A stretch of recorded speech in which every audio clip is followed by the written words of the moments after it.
소리가 지금 안 들리네요, 목사님. 김진구 목사님. 들립니까? 들립니다. 할렐루야, 반갑습니다. 할렐루야, 반갑습니다. 할렐루야. 오늘도 우리 안에 이미 계신 주님이 더 풍성하게 드러나기를 간절히 소망합니다. 아멘. 오늘도 좀 두렵고 떨리는 마음으로 또 이 자리에 또 제가 섰습니다. 전 너무 부족한 것도 많고 아직도 연약한데 주님이 저를 십자가 전사라고 불러주셔서 제가 사용하는 거예요. 제가 뭐 어떤 전사의 기질이 있는 것도 아니고 능력이 있는 것도 아니고, 그런데 주님이 저를 그렇게 끌어가시겠다고 하는 주님의 의지의 표현인 것을 저는 믿기 때문에 제가 그 주님의 말씀을 수용했습니다. 그리고 또 오늘 참여하신 분들에게도 혹시 나도 주님이 십자가의 전사로 부르고 있구나, 이게 확신이 서면은 십자가 전사라는 이름을 써도 됩니다. 그 사람의 평가는 중요하진 않아요. 저도 어떤 분들은 네가 무슨 전사야 또 이러면서 저를 비아냥대기도 하고 여전히 그러는 분들이 있는데, 주님이 저보고 전사라고 불렀으니까 너가 전사가 돼야 된다고 전사로 불러주셨으니까 부족함에도 불구하고 제가 이렇게 십자가 전사라는 닉네임을 또 사용하고 또 이 사역을 하고 있습니다. 훈련도 시키고 그리고 이렇게 하고 있는데, 어쨌든 십자가 전사들을 통해서 주님이 기대하는 주님의 부흥, 주님의 역사가 계속해서 일어날 수 있게 되기를 간절히 소망합니다. 오늘은 제가 좀 프레젠테이션을 좀 사용하겠습니다. 오늘도 이 가운데 여러분 기도하는 마음으로 함께 동참해 주시면 감사하겠습니다. 화면 공유를 할게요.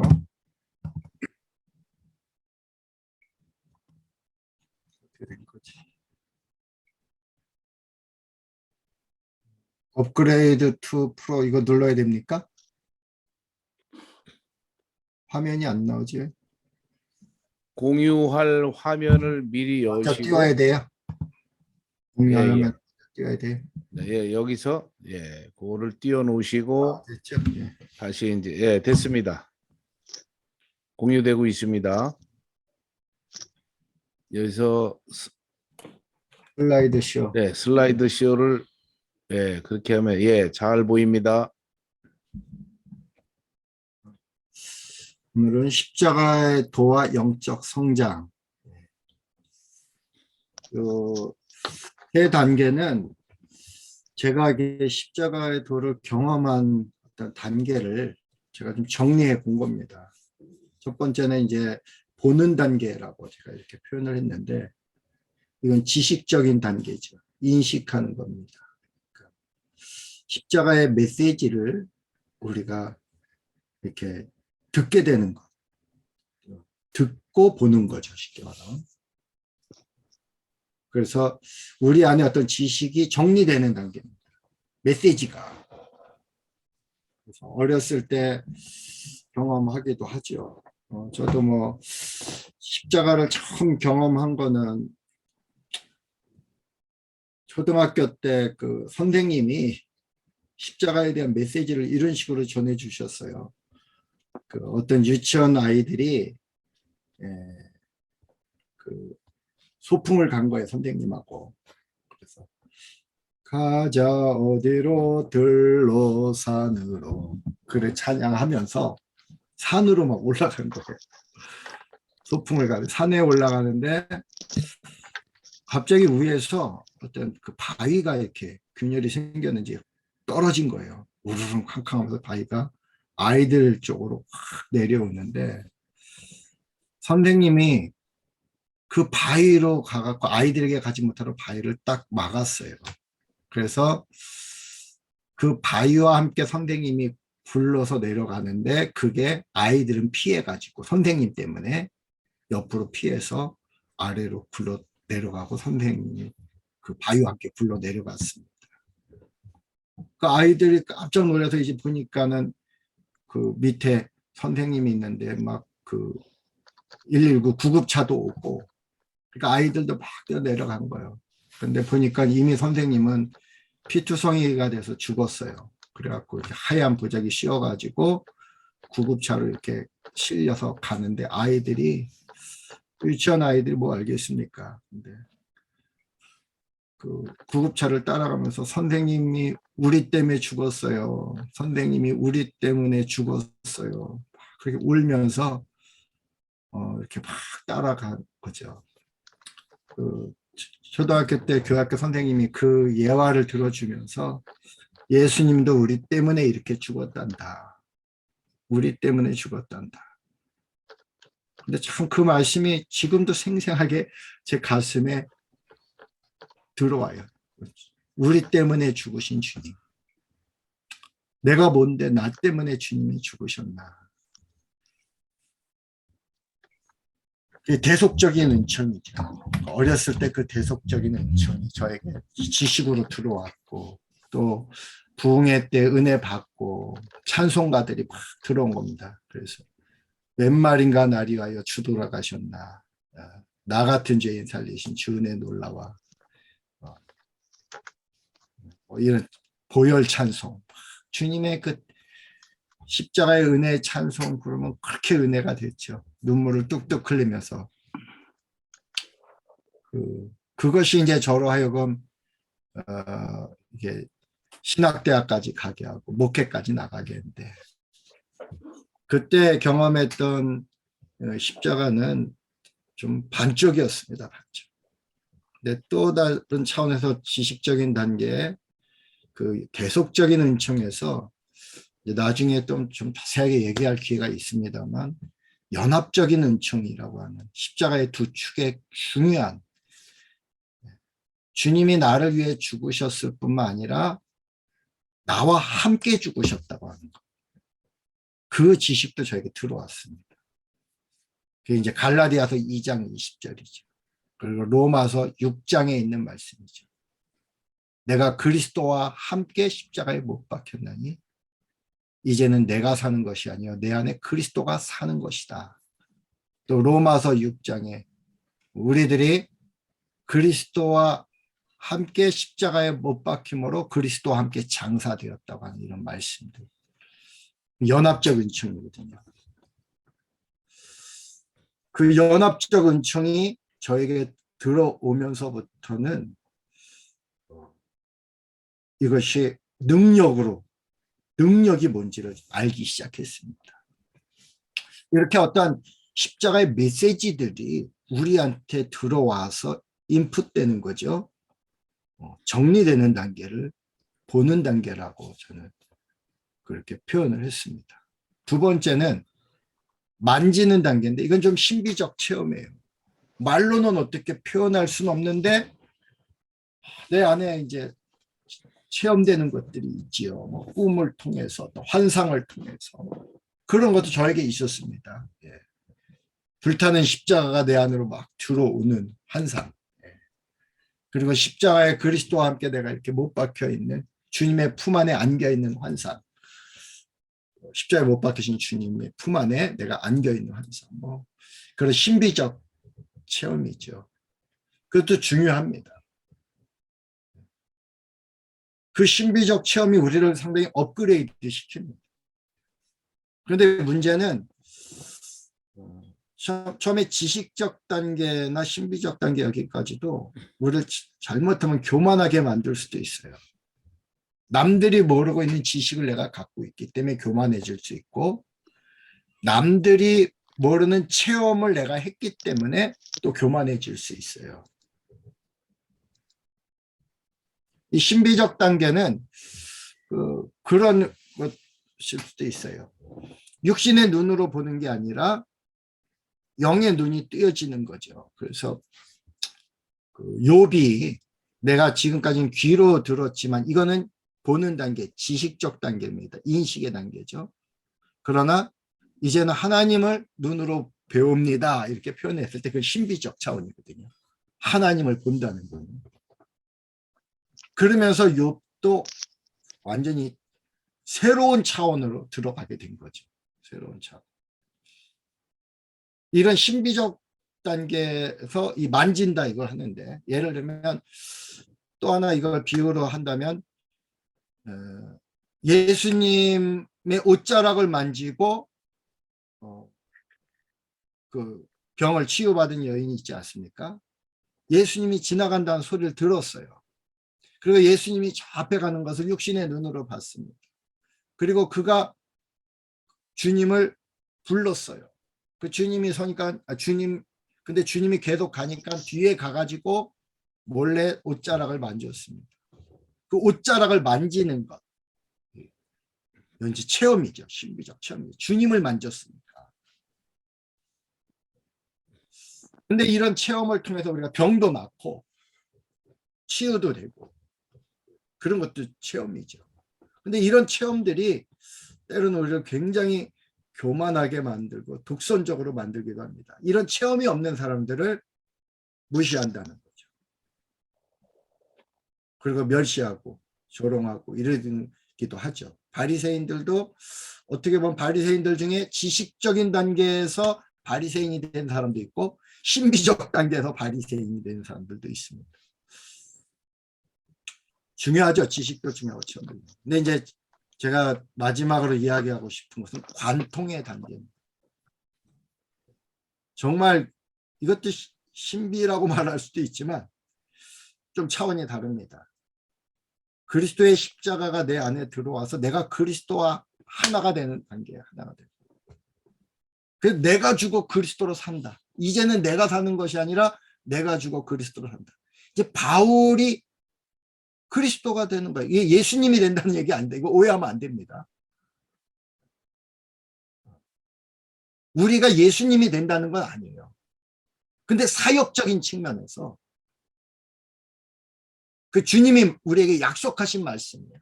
나를 믿는 자는 내가 하는 일을 하고 그보다 더 큰 일을 하리라. 주님이 약속하셨죠. 또 주님이 나를 영접한 자들은 나를 보내신 이를 영접하는 자다. 그랬죠. 그리고 내가 보낸 자를 영접하는 자가 바로 나를 영접한 자다. 그랬거든요. 그 말은 예수님과 우리가 하나 됐음을 주님이 인정해 주시는 거예요. 그게 관통이죠. 십자가 아래, 십자가로 말미암아 십자가가 하나의 그 타이라고 할 수 있을까? 그래서 십자가에서 주님과 우리가 하나가 되는 거죠. 십자가에서. 그 연합적 은총이죠. 십자가에서. 거기서 하나 묶여버리는 겁니다. 주님과. 한 몸이 되는 거죠. 근데 그때 능력이 나가는 거예요. 능력이. 그리고 십자가의 삶, 우리의 십자가의 삶도 그때. 지금도 제가 이렇게 말씀을 나누는데 이게 내 지식이나 내 체험만 여러분에게 전달돼 가지고는 이건 전혀 능력이 안 됩니다. 저를 통해서 그리스도의 메시지가 나가야 되고 그리스도의 생명이 나가야 되고 저를 통해서 그리스도의 겸손이 나가야 되고 그리스도의 온유함도 나가야 되고 그리스도의 정결함이 흘러나가서 여러분에게 만나질 때 그때 능력이 되는 거죠. 이 관통의 단계입니다. 그럼 관통의 단계, 하빌의 단계 하면 우리가 완전 그리스도가 되냐? 그건 아니에요. 왜냐하면 우리는 여전히 육신을 갖고 있고 여전히 또 김진구로 살아가야 되기 때문에 저의 한계가 있단 말입니다. 한계.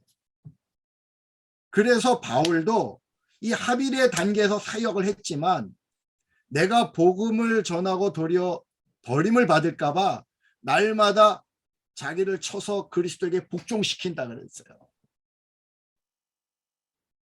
여기 관통의 단계에서 교만해지면 진짜 이단 되는 거예요. 그때 내가 하나님이다, 내가 예수다, 이렇게 돼버리는 거죠.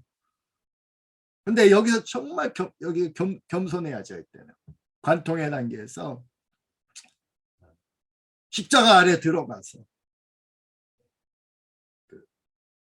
주님만 드러날 수 있도록 우리를 그리스도에게 복종시켜야 됩니다. 뭐 좀 자세하게 얘기하기는 좀 그런데 시간도 있고, 은혜의 단계, 진리의 단계, 생명의 단계는, 이거는 예전에 이제 제가 그 영성 훈련을 받을 때 그 윤상호 목사님하고 Y 목사님한테 저는 한 3년, 3, 4년 훈련을 받은 적이 있어요. 근데 그 목사님이 정리한 거예요. 요거를. 은혜의 단계, 진리의 단계, 생명의 단계. 근데 이걸 제가 좀 더 제 경험과 함께 좀 살을 붙인 걸 오늘 나누려고 하는데, 이건 이제 그 목사님은 나는 길이요 진리요 생명이다 라고 하는 주님의 말씀을 가지고 이걸 만드셨어요. 이 단계를. 길의 단계, 은혜의 단계, 진리의 단계, 생명의 단계, 이렇게 나눴는데, 요거 한번 여러분과 한번 좀 나눠보겠습니다. 요걸 나누기 전에 다른 파일을 좀 올려볼게요. 요건 지금 공유 중지하고, 잠깐만요.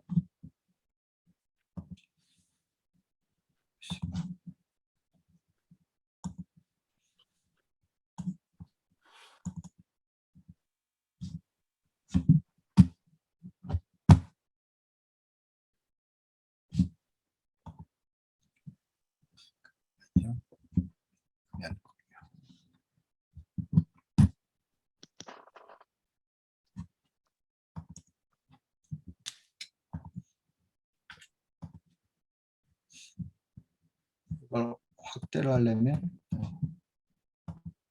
자, 요거 보이시죠? 요걸 이제 제가 그 목사님이 은혜의 단계, 진리의 단계, 생명의 단계를 분류한 거를 제가 좀 제 나름대로 또 정리를 해본 겁니다. 이걸 좀 제가 설명을 좀 해보겠습니다. 요 말씀은 고린도전서 2장 14절, 고린도전서 3장 1절, 고린도전서 2장 15절, 16절 말씀을 좀 참고했습니다. 그 단계를 제가 요거는 아래에서 위로 올라가는 단계로 이렇게 했어요. 자, 사람들은 우리 크리스찬 입장에서 사람들은 두 종류로 나누어진다고 할 수 있죠. 구원받지 못한 이들이 있고 구원받은 이들이 있습니다. 이게 어떻게 구분이 됩니까? 예수 그리스도를 믿고 영접한 자들, 그리스도의 십자가의 대속적 은총을 받아들인 자들. 그래서 예수님이 나를 위해 십자가에 죽으셨다고 하는 것을 믿고 그분을 나의 구주로 받아들이고 믿고 세례를 받음으로 우리는 하나님의 자녀가 되잖아요. 그래서 이제 구원받지 못한 사람들은 고린도전서 2장 14절에 있는 육에 속한 사람들입니다. 그래서 육에 속한 사람은 하나님의 성령의 일을 받지 아니하나니 이는 그것들이 그들에게는 어리석게 보이고 이는 그것들이 그에게는 어리석게 보이고 또 그는 그것들을 알 수도 없나니 그러한 일은 영적으로 분별되기 때문이다. 세상 사람들은 이 영적인 걸 알 수 없고 그들도 영적이라는 말을 쓰는데 그들이 말하는 영적이라는 말은 무속적인 얘기고요. 성경에서 말하는 영적이라고 하는 것은 하나님의 말씀이거든요. 그러니까 하나님의 말씀을 그들은 알 수가 없는 거죠. 말씀을 말씀으로 풀어야 되는데 그 말씀에 대한 지식이 없으니까 말씀을 못 푸는 거죠. 그들이 육에 속한 사람이에요. 하나님의 일을 성령의 일들인데 그걸 그들은 하나님의 말씀이 없으니까 풀 수가 없는 거죠. 근데 우리들에게는 이제 그것이 열리는 거죠. 세상 사람들도 이렇게 세 종류로 나눠집니다. 육적인 사람, 혼적인 사람, 영적인 사람. 근데 제가 말했던 영적인 사람은 무속적인 사람이라고 그랬어요. 혼적인 사람은 철학적, 예술적, 종교적인 사람, 육적인 사람은 쾌락을 추구하는 사람인데, 구원을 받은 이후에도 이 모습이 거의 우리에게 그대로 나타납니다. 은혜의 단계에서. 은혜의 단계에 있는 크리스천을 육적인 크리스찬이라고 하는 거예요. 구원을 받았지만 구원받지 못한 그리스도인들과 거의 닮은 꼴이죠. 닮은 꼴이죠.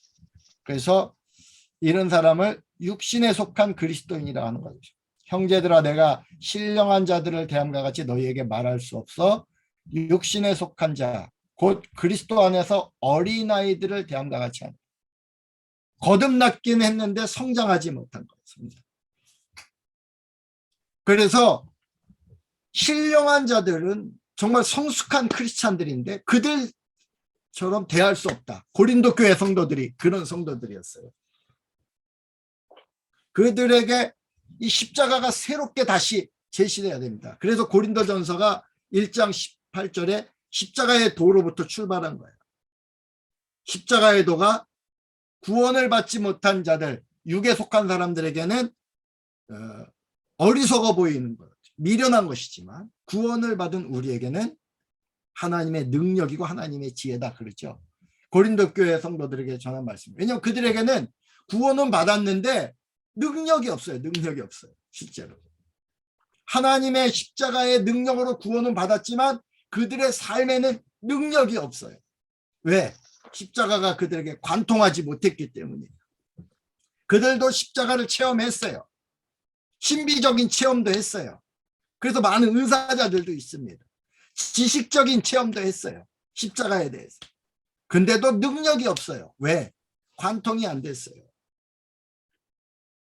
그러니까 음란에 빠지고, 그렇죠? 오만함에 빠지고 파당을 짓고, 이게 다 육적인 사람들의 모습이거든요. 은혜의 단계에서 네 종류로 한번 정리해 봤습니다. 감각적인 그리스도인, 구원을 받았으나 여전히 본능적인 욕구인 탐욕과 쾌락을 극복 못한 미숙한 크리스천들, 성장하지 못한 거죠. 거듭났는데 그러니까 본능을 따라 사는 거예요. 본능. 그들의 삶은 쾌락을 추구하는, 육에 속한 사람들, 거듭나지 못한 사람과 똑같은 거죠. 쾌락을 추구하는 거죠. 본능과. 정신적인 그리스도인들은 혼적인 사람들인데 종교적인 그리스도인도 마찬가지고요. 구원을 받았지만 여전히 정신적인 영역에만 머물러 있어요. 철학과 같은 그릇된 지식에 속아서 왜곡된 신앙생활을 한 거죠. 아주 고상하게 살긴 합니다. 뭐 예수를 그러니까 크리스찬이 됐으면서도 불구하고 예를 들면 설교를 들을 때도 문학적인 설교, 예술적인 설교, 마음에 감동을 주는 설교, 이런 거 하면은 이런들은 은혜를 받아요. 근데 좀 목사님의 설교가 투박하고 뭐 고상하지도 않고 그러면은 은혜를 못 받습니다. 이런 정신적인 그리스도인들은 논리적이고 체계적이고 뭐 이런 거 따지죠. 이성적인 사람들은. 종교적인 그리스도인은 정신적인 그리스도인이 좀 이성이 발달한 크리스찬이라고 할 수 있어요. 종교적인 그리스도는 의지가 발달한 크리스찬인데 구원은 받았지만 여전히 종교적인 영역에 머물고 있어요. 율법적이며 교리적인 그리스도인이죠. 그러니까 종교 생활은 잘해요. 교회 생활. 교리도 잘 알고 교회 일에 열심히 내는데 종교적인 거, 남에게 보이기 위한 거죠. 내가 이렇게 종교 잘하고 있다.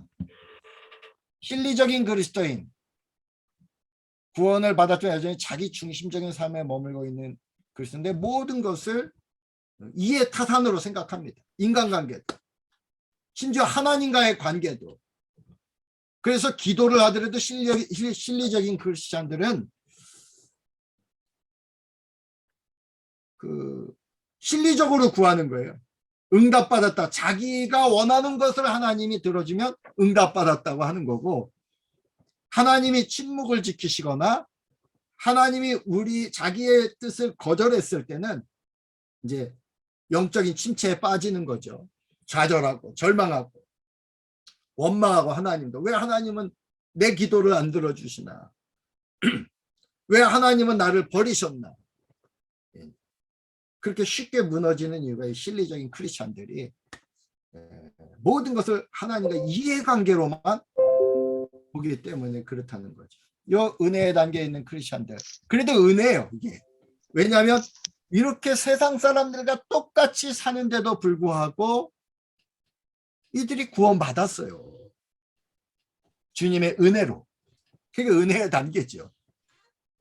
은혜가 풍성한 거죠 진짜. 이들은 전체 겉사람이 처리되지 못한 육적인 생활을 하는 겁니다. 그 내가 중심이 돼서 여전히 살고, 그리스도가 중심이 아닙니다. 내가 중심이니까. 내 지식, 내 경험, 내 실리적인 것, 내 본능, 이게 다 중심이지. 그 육을 쫓아 사는 겁니다. 이제. 그리고 어떠한 좀 사회적 신분이 있는 사람과 어울리는 것을 자랑으로 여기고, 그죠? 사람을 따라 행하는 거죠. 하나님의 은혜가 너무 커요. 이들이 구원받았다는 게. 우리가 어떨 때는 이런 모습이죠. 저도 우리가 십자가를 우리에게 딱 픽스 시키지 않으면, 그리스도의 십자가에 우리가 딱 그리스도 하나가 되어 있지 않으면 항상 우리는 이 모습을 나타내고 있습니다. 지금도 그래요. 그리스도에게 나를 복종시키지 않으면 저도 마찬가지. 지금도 나도 또 이 모습이 나오게 돼 있어요. 그런데도 불구하고 여전히 하나님은 또 그래도 내가 널 사랑한다. 그래도 내가 너를 지명하여 불렀다. 그래도 내가 너를 위하여 십자가를 진 거다. 이렇게 말씀해 주시니 너무 은혜가 되지 않습니까? 이 상태에 있는 사람들이 회개도 잘해요. 교회 가서 눈물도 잘 흘려요. 맨날 나 같은 죄인 살리신 주 내 놀라와 눈물 뚝뚝 흘리고 또 나가서 또 죄 짓고 또 회개하고 또 죄 짓고 이렇게 살죠. 이들에게 주는 하나님의 또 큰 은혜가 있는데 그게 성령의 다루심이라는 거예요. 뭐냐면은 통제인데 이들이 하고 싶은 걸 하나님이 막아요. 그리고 고난이 있어요. 이들에게는 엄청난 고난이 있어요. 하는 것마다 안 돼요. 망해요. 사업도 망하고 건강도 잃고 자꾸 무너지죠. 근데 그거는 하나님이 이들을 정말 사랑해서 주는 고난이에요. 예를 들면 요나를 사랑해서 폭풍을 일으키고 망신을 당하게 하고 고래 큰 물고기 뱃속에서 그 3일간 그 통제된 가운데 세상에 나가지도 못하고 그렇게 고립되게 있어야 되는 그런 통제의 역사. 이들을 풀어놓으면은요 교회가 무너져요. 이들을 하나님이 통제하지 않으면 하나님의 징계, 진노, 이게 은혜입니다. 이들에게. 우리도 이 상태에 있을 때는 우리가 이게 십자가를 잃어버리고 이 상태에 있을 때는 우리가 그걸 구해야 돼. 다른 걸 구하는 게 아니라 나를 다뤄 주십시오. 나를 더 무너뜨려 주십시오. 저는 이 상태에서 예전에 그런 기도를 한 적이 있어요. 제 목을 잘라 주십시오. 이런 기도를 했어요. 목을 쳐 주십시오. 내가 너무 교만해가지고 내 허리를 부러뜨려 주십시오. 내가 너무 유욕이 강해가지고 어떨 때 음란한 생각을 하고 있으니까 제 허리를 분질러 주십시오. 이렇게까지 기도한 적이 있어요. 죽음으로 들어가야죠. 그리스도의 죽음으로 들어가야죠. 죽지 못, 여전히 죽음에 동참하지 못하는 거예요. 말씀 안에서는 그리스도 안에서는 계속적 은총 속에 이미 죽음의 은총도 함께 들어있는데 그걸 받아들이지 않는 거예요. 내가 살려고 하는 거죠. 그리스도가 사는 게 아니라 내가 살려고 계속 하는 거죠. 그런데 어느 순간 이들이 이렇게 성장하게 됩니다. 진리의 단계로. 이때 말씀이 열려지기 시작합니다. 하나님의 말씀이 그냥 성경 구절이 아니라 그 생명으로 오는 거예요. 레마로 오는 거예요. 나에게 화살처럼 능력으로 오는 거예요. 말씀의 세계가 열리는 거예요. 그 날마다 말씀의 조명을 받고 그때 우리가 성결해지기 시작해요. 내적 치유가 일어나죠. 우리 안에 있는 더러운 것들, 행동, 여기에 은혜의 단계, 요 단계에 있는 사람들은 하나님의 행동을 치죠. 통제해서. 더 음란하게 창녀집으로 가려고 하는데 하나님이 다리를 분질러 갖고 못 가게 한다든지 몸을 치는 건데, 여기서는 말씀의 세계가 열리면 우리 내면이 이제 그때 내 안에 있는 더러운 것들 하나님이 말씀을 통해서 뽑아내는 겁니다. 그러면서 정결해지는 거죠. 정결해지는 거죠. 그리고 이 말씀의 세계가 열릴 뿐만 아니라 어느 순간에는 결국은 말씀 앞에 굴복하게 됩니다. 결국은 내가 사는 길은 말씀대로 사는 길밖에 없다. 내 생각대로 살면 안 된다. 내가 원치 않아도 주님이 가라고 하면 가고, 내가 가고 싶어도 주님이 멈추라고 하면 멈추고, 이제 순종이 일어날 때 진짜 성장이 이루어지는 거예요. 순종이 일어날 때 내적인 성결에서 외적 성결까지 헌신을 통해서 일어나는 겁니다. 근데 이게 돼서 완성되는 게 아니고 이때 이제 자아가 처리되는 거죠. 우리의 오만한 자아. 여기서는 죄가 이제 대속적인 은총에서는 죄가 처리되는 겁니다. 죄가 처리되므로 우리는 구원받은 거예요. 근데 구원은 받았는데 여전히 죄가 남아 있어요. 죄를 져요. 주님에게서 말씀으로는 처리됐는데 우리의 삶 속의 현실 속에는 죄를 져요.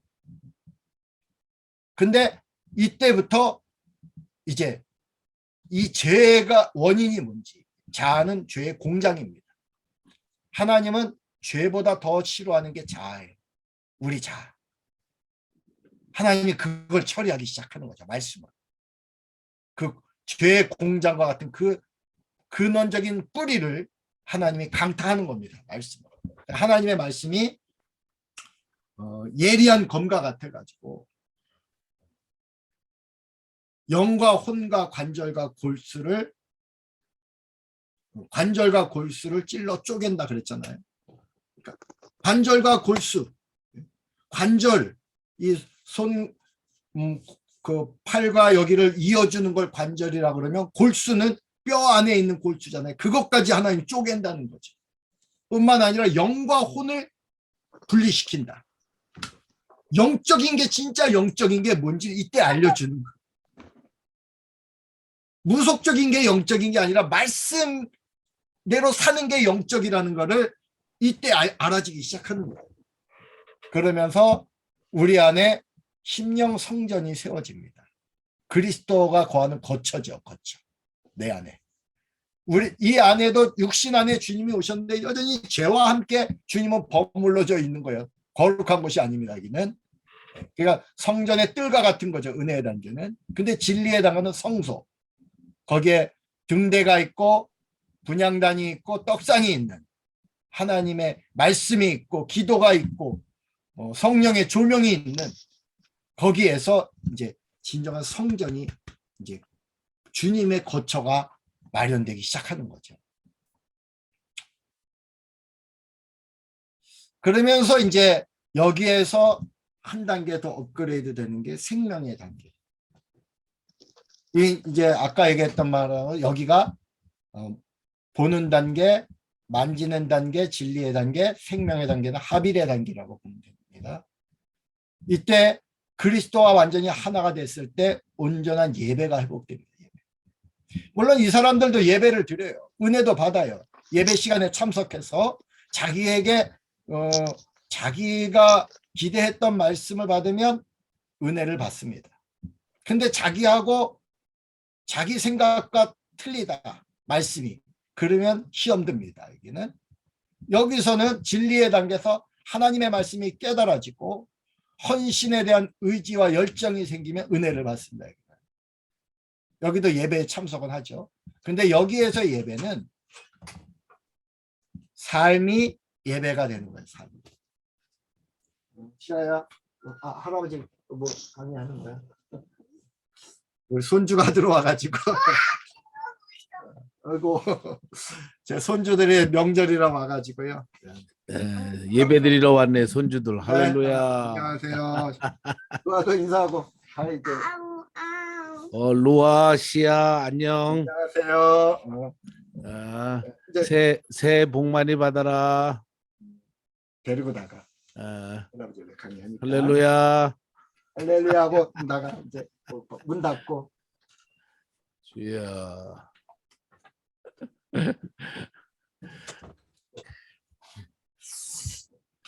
그래서 예배가 삶이 되는 거예요. 삶. 그래서 주님이 어느 순간 저에게 그런 말씀을 주신 적이 있어요. 너의 모든 것을 예배로 내가 받겠다. 네가 거처하는 것을 예배처소로 받겠다. 네가 들로 가면 거기서 너의 예배를 받을 것이고 너에게 골방에 앉아 있으면 거기서도 너의 예배를 받을 것이고 네가 어떤 커피숍에 가서 누구와 만나고 있을 때도 거기서 네가 나를 높이면 그 예배를 내가 받을 것이다. 저는 예배에 대해서 자유함을 얻었어요. 이때부터. 그리고 예배의 능력을 경험했습니다. 어떤 분하고도 이렇게 전화 통화를 하더라도 그 시간이 예배 시간이라고 저는 믿고 주님을 높이면서 전화하면 그 시간을 주님이 받으시는 거예요. 신령한 삶이 이때 시작이 됩니다. 예배. 그러니까 우리가 주님께 제물이 되고 거룩한 산제물이 되고 지금 이 시간도 저에게는 예배예요. 제가 주님을 높이고 있기 때문에 예배.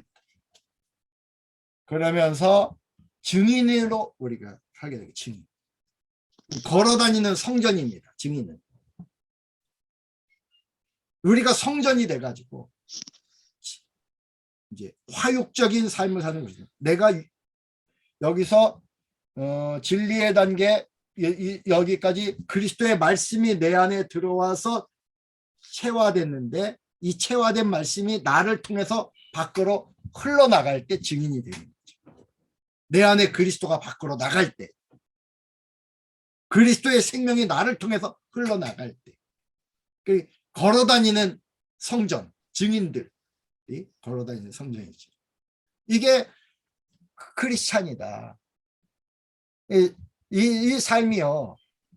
사실은 이게 영적인 고수가 경험하는 게 아니라 이거는요. 제가 제 십자가 전사 훈련을 시키면서 예수님을 믿으면 3년 안에 2단계 시작돼야 돼요. 집사님이 되기 전에 이 생명의 단계에서부터 집사님 사역을 해야 되고 권사님이 이 생명의 단계가 아니라 이 은혜의 단계에서 권사가 되고 장로가 되면은 이 교회 맨날 분란이 일어납니다. 분란이 일어나요. 자기 생각을 가지고 교회를 좌지우지하려고 하기 때문에 그리고 막 종교적인 그리스도인이 남한테는 막 존경을 받으면 이게 완전 혼란에 빠집니다.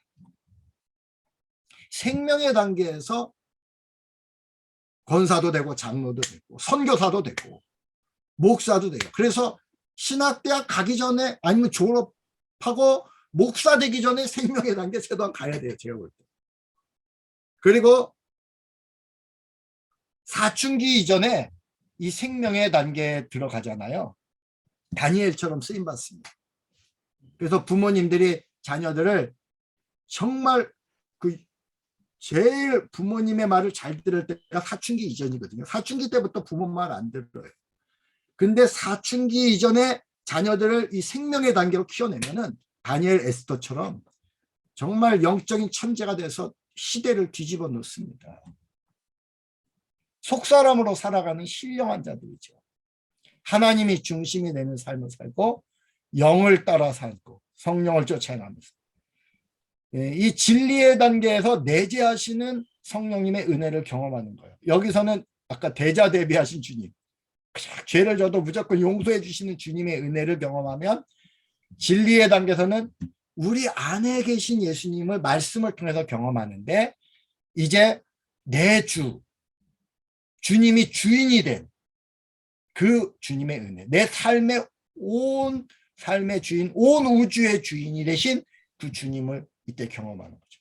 그리고 진리의 단계에서 성령의 은사가 있어요. 은사들.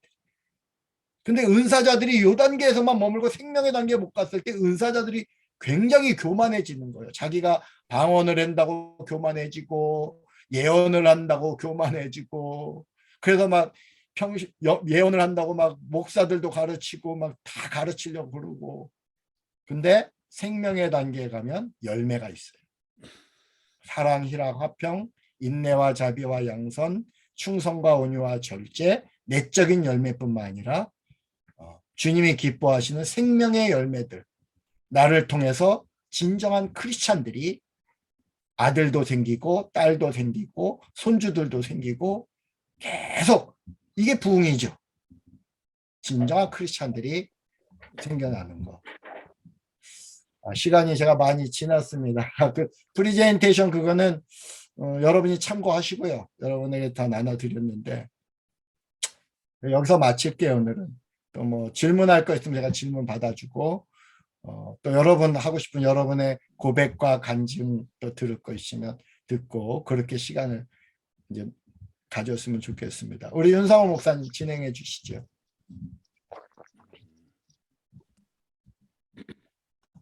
이거를 꺼야죠. 읽었고요. 또 이런 말씀은 또 너무 시간이 아쉽죠. 너무 짧고 은혜와 또 이런 진리와 이런 깨닫는 생명이 있을 때는 1시간이 1분 같이 지나갑니다. 할렐루야. 근데 은혜가 없으면 5분 설교도 1시간처럼 느껴지고 은혜가 있으면 지금 문제 막 시작하셔서 은혜 받는데 끝나니까 너무 아쉽네요. 오늘 그 페이스북에서 글로만 보던 로아시아 손주가 딱 들어오는 순간에 할아버지를 정말 사모하는구나, 예배자구나. 그 글들을 통해서 이제 보던 손주들을 오늘 이렇게 화상으로 보니까 우리가 육이 살아 있으면 화부터 날 텐데 이 할아버지 지금 예배 드리는데 왜 예배를 방해해? 이게 율법의 단계에서는 이렇게 나올 텐데 화면에 딱 이렇게 소개시켜 주는 거 보고 야 이제 말 그대로 체득되고 체화된 저게 주님의 은혜구나. 오늘 손주들 보고 또 큰 은혜 받았습니다. 감사합니다.